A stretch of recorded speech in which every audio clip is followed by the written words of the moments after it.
Convicción Radio, siempre por la verdad.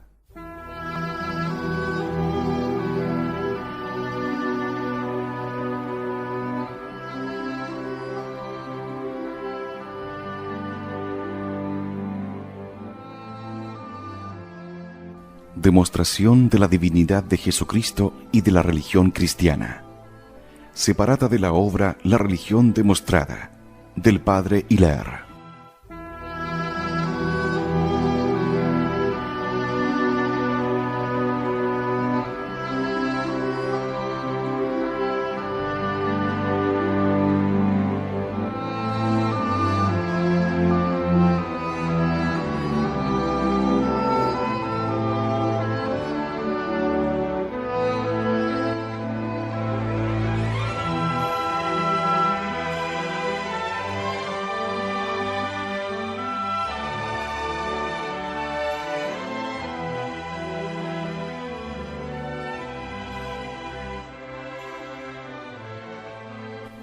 Narración.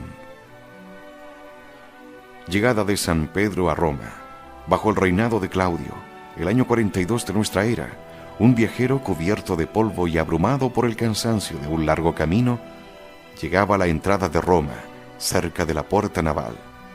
Un filósofo romano, amante de novedades, impresionado al observar el traje del extranjero y de expresión grave e inteligente de su rostro, le habló, entablándose el diálogo siguiente.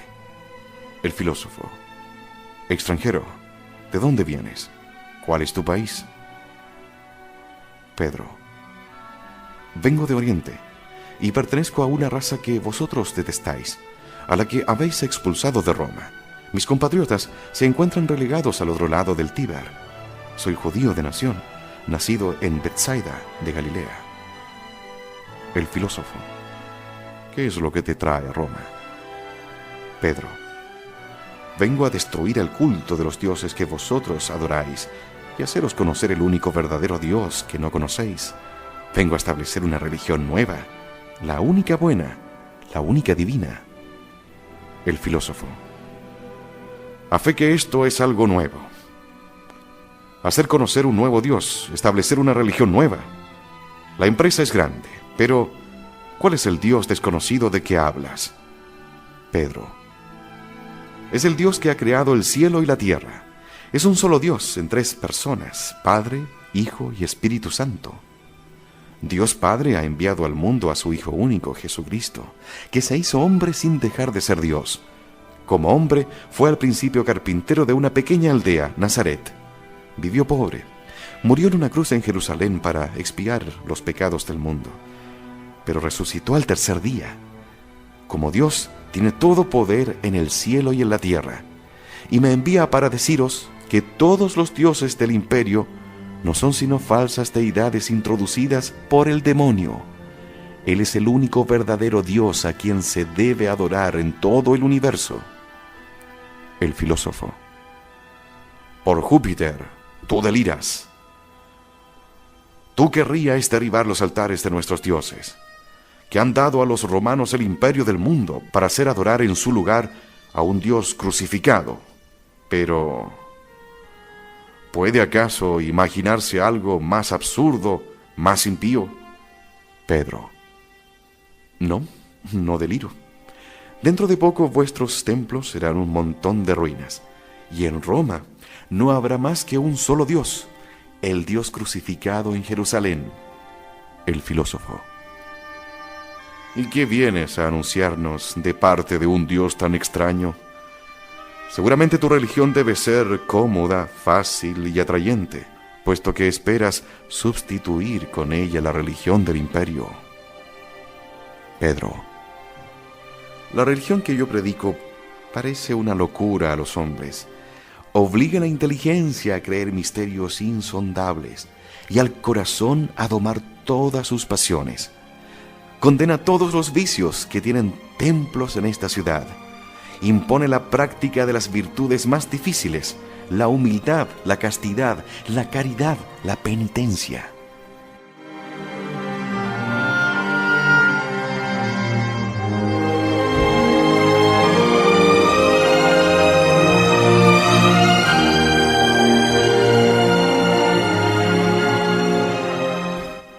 filósofo. ¿Y qué prometes a los secuaces de tu religión? Pedro. Aquí en la tierra tendrán que soportar incesantes luchas, privaciones y sufrimientos. Deben estar prontos a sacrificarlo todo, hasta la propia vida, antes que a apostatar de su fe. Pero en el cielo, después de su muerte, yo les prometo un trono de gloria más hermoso que todos los tronos del mundo. El filósofo. Si los romanos renuncian a las delicias de la vida para abrazar tu religión tan austera, si cambian los bienes presentes por los tronos que les prometes sobre las nubes, yo te miraré como a un Dios. Pedro. Yo no soy nada por mí mismo, pero aquel que me envía es todopoderoso. Vengo en su nombre a enseñar todas las naciones y a restablecer su religión en todo el universo. El filósofo. Dioses inmortales, jamás hombre alguno soñó con semejante proyecto. Establecer una religión de tal naturaleza en Roma, en el centro de la civilización y de las luces, querer hacer adorar a un Galileo crucificado, es locura. ¿Quién eres tú para soñar en semejantes empresas? Pedro. ¿Ves allá en la orilla a aquellos pescadores? Pues ese es mi oficio. Para ganar el pan he pasado una buena parte de mi vida remendando redes y pescando en un pequeño lago de mi tierra. El filósofo. ¿De qué medios dispones para imponer al mundo tus ideas? ¿Tienes por ventura soldados más numerosos y más valientes que los de César? Pedro. Nosotros somos 12, diseminados por todos los pueblos, y mi Dios me prohíbe emplear la violencia. Él nos ha enviado como ovejas en medio de lobos.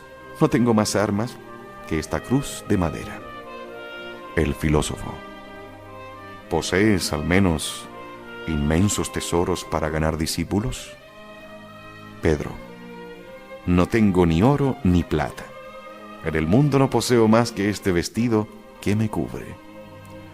El filósofo. En ese caso, confiarás en tu elocuencia. ¿Cuánto tiempo has estudiado con los retóricos de Atenas o de Alejandría el arte de persuadir a los hombres? Pedro. Ignoro los artificios del lenguaje. No he frecuentado más escuela que la del carpintero, mi maestro, y no sé nada de fuera de la santa religión que él me ha enseñado.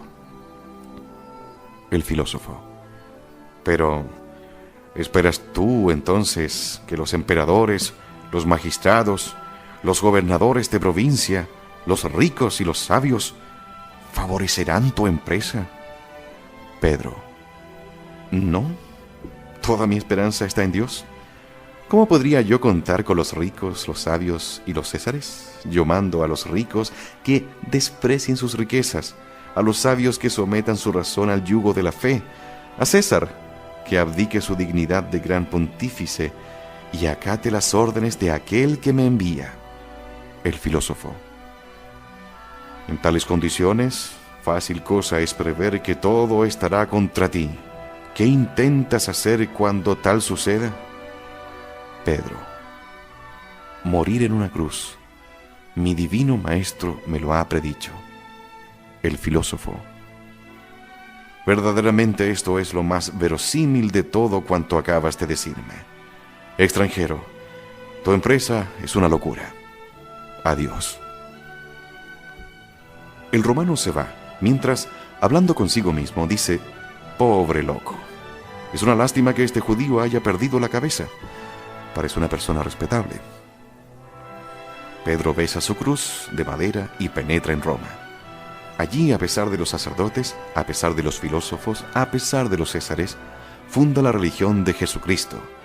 Hace adorar por esos orgullosos romanos a un judío crucificado. Persuade a los voluptuosos a que practiquen la penitencia y puebla de vírgenes aquella ciudad disoluta. El ignorante pescador demuestra su doctrina tan cumplidamente que los que la abrazan derraman con gusto su sangre en defensa de las mismas.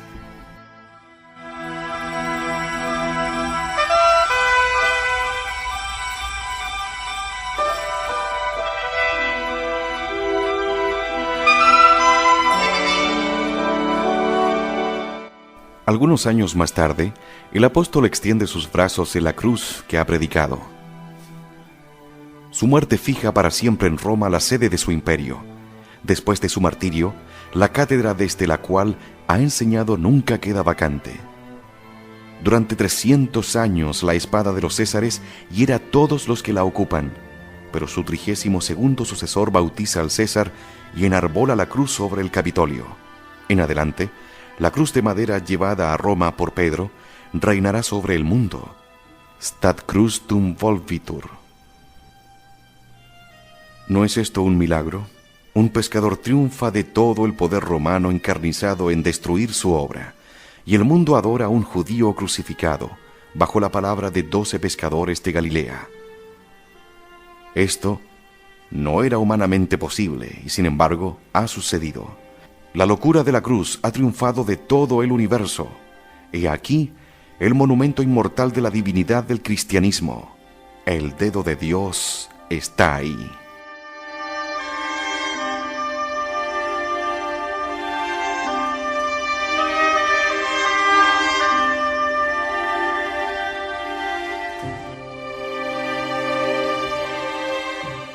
Narración: el carpintero de Nevers. Monseñor Gaume arguye en esta forma a un libre pensador: puesto que pretendéis que la conversión del mundo por un judío crucificado es una cosa muy natural y muy lógica, ¿por qué después de tantos siglos nadie ha repetido jamás el experimento? Ensayadlo vos mismo, os lo ruego. Nunca empresa alguna fue más digna de un gran corazón.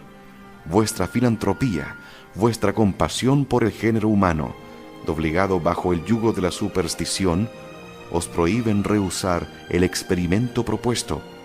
Conocéis los elementos del problema y los tenéis al alcance de la mano. Un día bajáis a las orillas del Loira, llamáis a 12 marineros y les decís: amigos míos, dejad vuestras barcas y vuestras redes, seguidme. Ellos os siguen.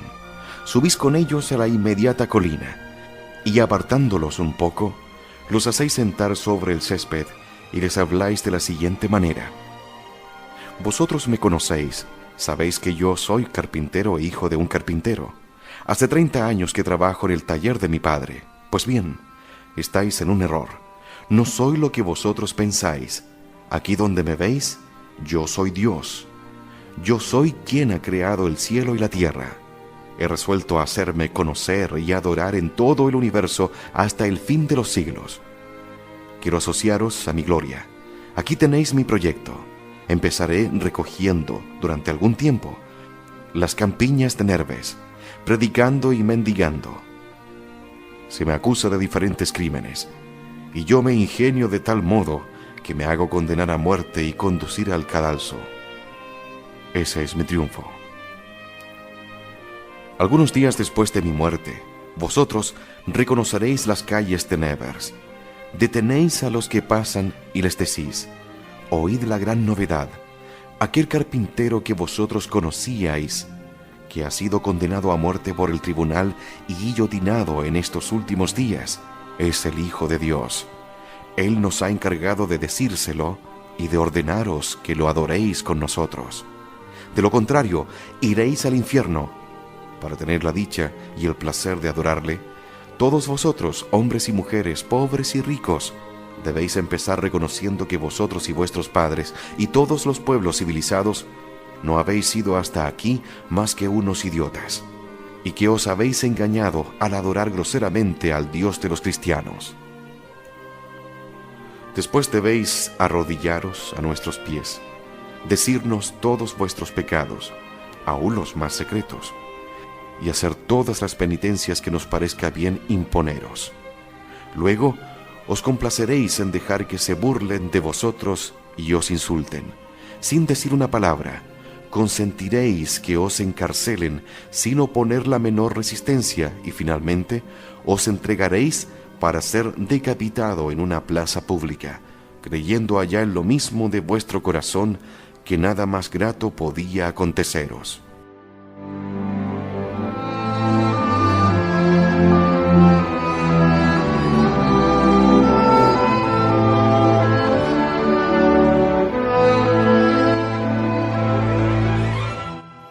No debo ocultárselo. Todo el mundo se burlará de vosotros, no importa. Vosotros hablaréis siempre. El comisario de policía os prohibirá que prediquéis mi divinidad.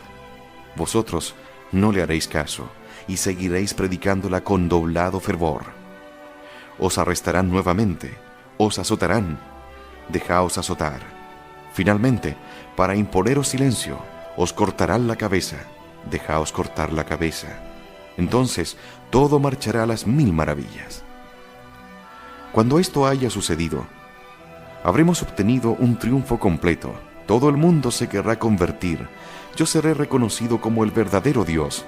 Se me adorará en Nevers, en París, en Roma, en Londres, en San Petersburgo, en Constantinopla, en Pekín. Bien pronto el taller de mi padre se convertirá en una hermosa capilla, a la que acudirán turbas de peregrinos de los 4 puntos cardinales. En cuanto a vosotros, seréis mis 12 apóstoles, 12 santos, cuya protección se invocará en todo el universo. ¡Qué gloria para vosotros! Convertir el mundo no es más difícil de lo que acabo de deciros, y ese es mi proyecto. Como veis, es muy sencillo, muy fácil, muy conforme a las leyes de la naturaleza y de la lógica. Puedo contar con vosotros, ¿verdad? Es fácil adivinar cómo sería recibido semejante discurso. Me parece oír a los buenos marineros, furiosos por la burla de que son objeto, increpar entre amenazas a su autor. Me parece verlos descender a la ciudad y anunciar por todas partes que el carpintero fulano ha perdido la cabeza.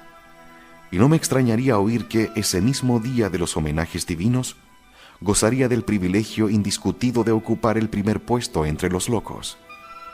Sin embargo, notémoslo bien, el proyecto del carpintero de Nevers, que es, sin duda alguna, lo sublime de la locura, no es más insensato que el de Jesús de Nazaret, si Jesús no es más que un simple mortal. ¿Qué digo? Es mucho menos absurdo todavía. Un carpintero de Nevers no lleva desventaja a un carpintero de Nazaret. Un francés guillotinado no es inferior a un judío crucificado. 12 marineros de Loira valen tanto, si no más, que 12 pescadores de los pequeños lagos de Galilea.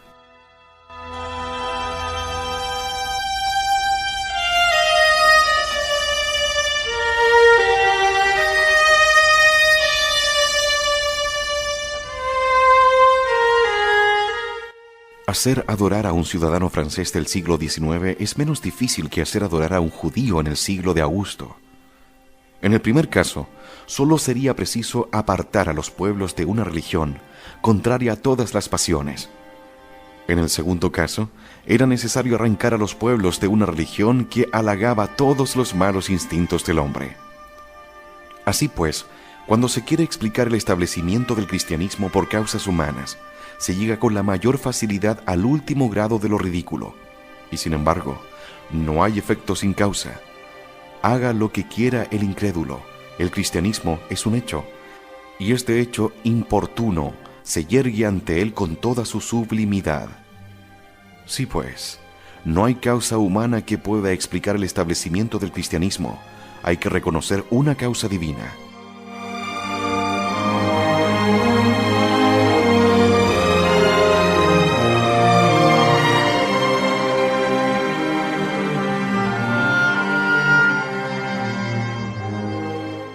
Número y constancia de los mártires cristianos. ¿El número y la constancia de los mártires prueban la divinidad de la religión cristiana? Sí. El número de los mártires durante los 3 primeros siglos de la Iglesia, su constancia en los suplicios, los frutos maravillosos de su heroísmo, prueban evidentemente la divinidad de la religión cristiana. La historia testifica que millones de hombres, testigos de los milagros de Jesucristo o de los apóstoles, afrontaron los suplicios y la muerte antes que renegar de su religión. No pudieron proceder así sin estar convencidos de la realidad de los hechos que sirven de fundamento al cristianismo. Es así que se debe creer a testigos que se dejan degollar por sostener la verdad de su testimonio. Luego el testimonio de los mártires es una prueba luminosa de la divinidad de la religión cristiana. La constancia de los mártires en los tormentos es superior a las fuerzas humanas. Su valor no puede venir sino de Dios. Ellos lo declaran, los paganos lo reconocen, y Dios lo confirma con milagros. Pero como Dios no puede poner su fuerza al servicio del error y de la mentira, debemos concluir que la religión profesada por los mártires es una religión divina. El martirio de los cristianos fue causa de la difusión maravillosa del cristianismo. Las conversiones de los paganos, testigos de su heroísmo, aumentaron de tal suerte que Tertuliano pudo decir: la sangre de los mártires es semilla de cristianos. Pues bien, esas conversiones, tanto por su número como por su rapidez y perseverancia, constituyen un hecho sobrenatural y divino, que prueba también la divinidad de la religión cristiana. La palabra mártir significa testigo. Los mártires han dado a la Iglesia el testimonio de su sangre. Los mártires de la Iglesia primitiva pueden ser considerados de dos maneras distintas.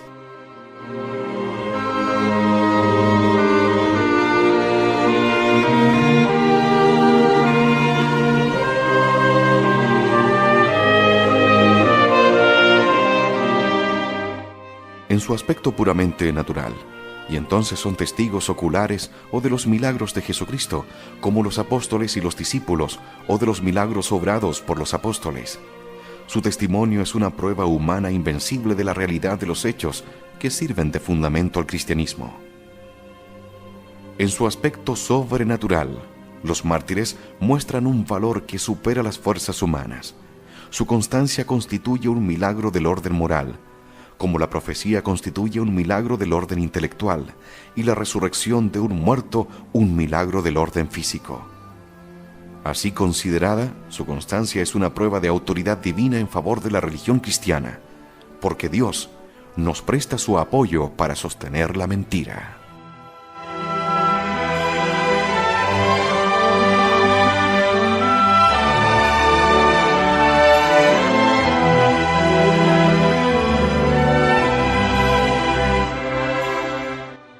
Número de los mártires. La historia de los primeros siglos de la Iglesia refiere que hubo una multitud innumerable de mártires. El hecho no solo lo afirman los autores cristianos, sino que lo confirman además Tácito, Libanio, Plinio el Joven y otros historiadores paganos. Se cuentan desde Nerón, año 64, hasta Constantino, año 312, 10 persecuciones generales, además de las persecuciones locales. Según documentos de la mayor autenticidad, el número de los mártires se calcula en unos 11 a 12 millones, durante los 3 primeros siglos de la Iglesia.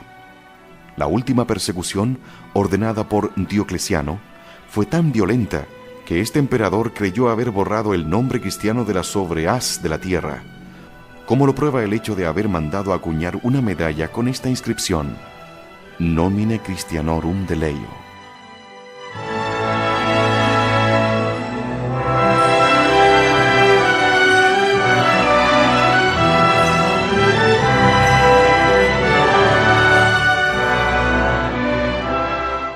Barbarie de sus suplicios. Los mártires sufrieron todo lo que la barbarie puede inventar de más cruel.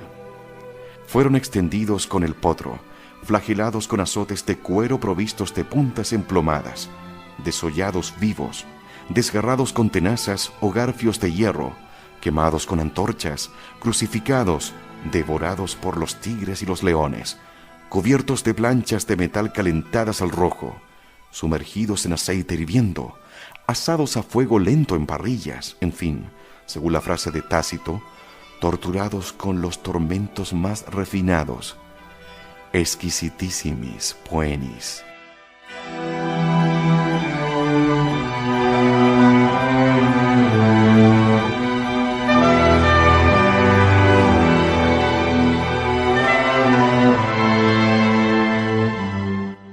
Valor del testimonio de los mártires.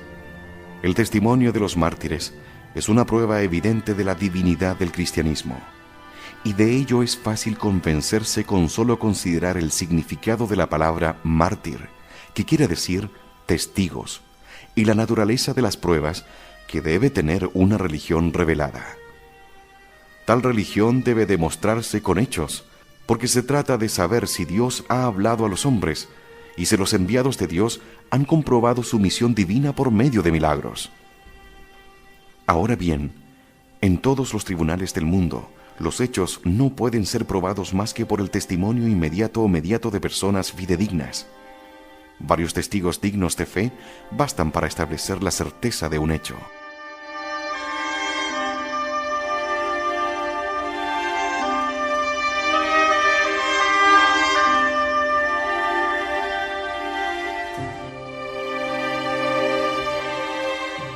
Para probar que el cristianismo es una religión revelada por Dios, era necesario demostrar que Jesucristo, su fundador, había predicado en la Judea, que había hecho milagros y profecías, que había muerto, resucitado y subido a los cielos, en prueba de su misión divina. Esos son los hechos que Jesucristo había encargado a sus apóstoles que atestiguaran cuando les dijo: «Daréis testimonio de mí en Jerusalén y en toda la Judea y Samaria, y hasta lo último de la tierra». Entre los mártires, unos habían sido testigos oculares de los milagros de Jesucristo y otros de los milagros de los apóstoles. Estos testigos no son 20, 30 ni 100, sino millones, que durante más de 300 años atestiguaron esos hechos en todas las partes del mundo, no solamente con juramento, sino también con el sacrificio de la propia vida en medio de los suplicios más atroces. No hay duda que un testigo dice la verdad cuando su testimonio dista tanto de procurarle alguna ventaja, que antes, al contrario, le ocasiona la pérdida de sus bienes y de la vida misma. Luego, el testimonio de los mártires en favor de los hechos que son la base de la religión cristiana es superior a toda prueba jurídica y hasta rebasa los límites de la ley y de la naturaleza. Constancia de los mártires.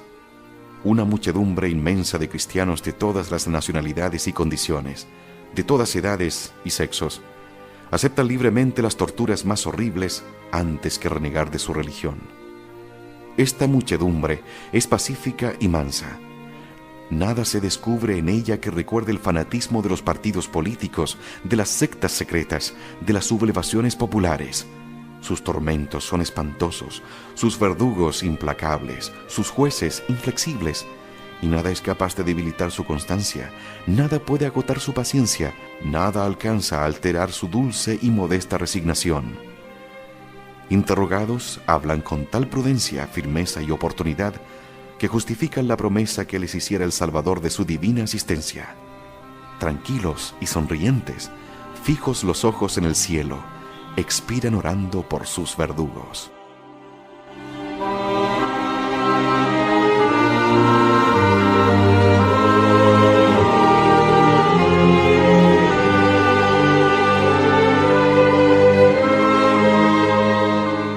¿No es este un gran milagro? ¿Es, por ventura, cosa natural que niños, jovencitas, mujeres y viejos decrépitos acepten los más horribles suplicios sin temor y hasta con júbilo? Oh, de ningún modo. No es la naturaleza la que puede dar al hombre este valor sereno, perseverante, heroico, que arrastra impávido las torturas más terribles. No es la naturaleza la que hace aceptar los sufrimientos como un bien, cuando una sola palabra, un solo gesto de apostasía puede librar de los suplicios y de la muerte. Para obrar así, se necesita que una fuerza sobrenatural acuda en socorro de la debilidad humana.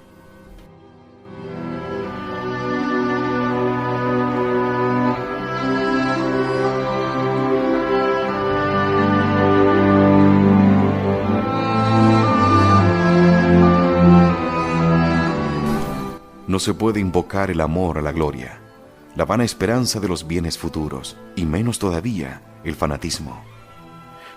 No se puede atribuir la constancia de los mártires al amor a la gloria. Los cristianos sabían que su nombre era objeto de execración para la sociedad pagana, que al aceptar el martirio se llenaban de infamia. Muchos mártires sacrificados en montón estaban perfectamente seguros de que su nombre y su tumba permanecerían ignorados de los hombres y solo serían conocidos por Dios. No cabe tampoco atribuirla a la vana esperanza de los bienes futuros, Porque si esta esperanza no hubiera estado fundada en pruebas sólidas, no hubiera podido mover la aceptación del martirio a una muchedumbre inmensa de hombres notables por su prudencia y su saber. Los cristianos no pudieron menos de razonar como el apóstol: si Jesús no ha resucitado, es vana nuestra fe, como es vana nuestra predicación. Si los muertos no resucitan, nosotros somos los más desgraciados de los hombres. Y si así es, comamos y bebamos, pues mañana moriremos.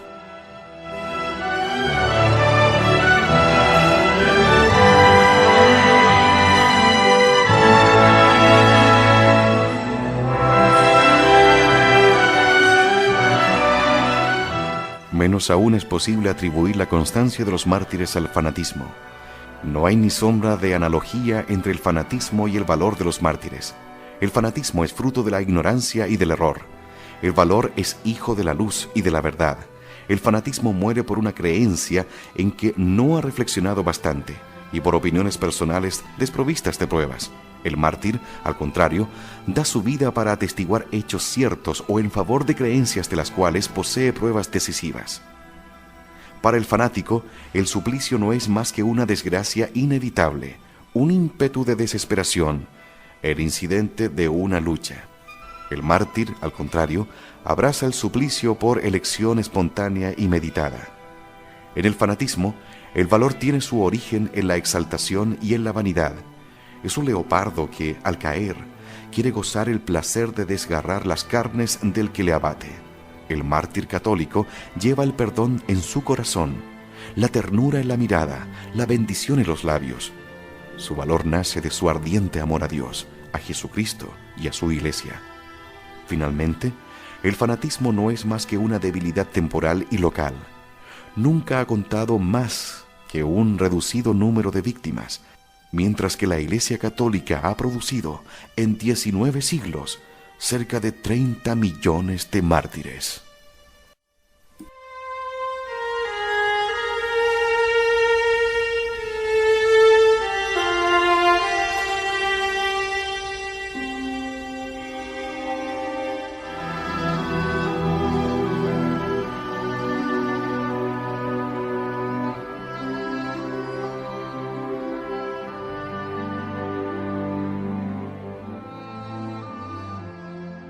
Demostración de la divinidad de Jesucristo y de la religión cristiana. Separada de la obra La religión demostrada, del padre Hilaire. Convicción Radio, siempre por la verdad.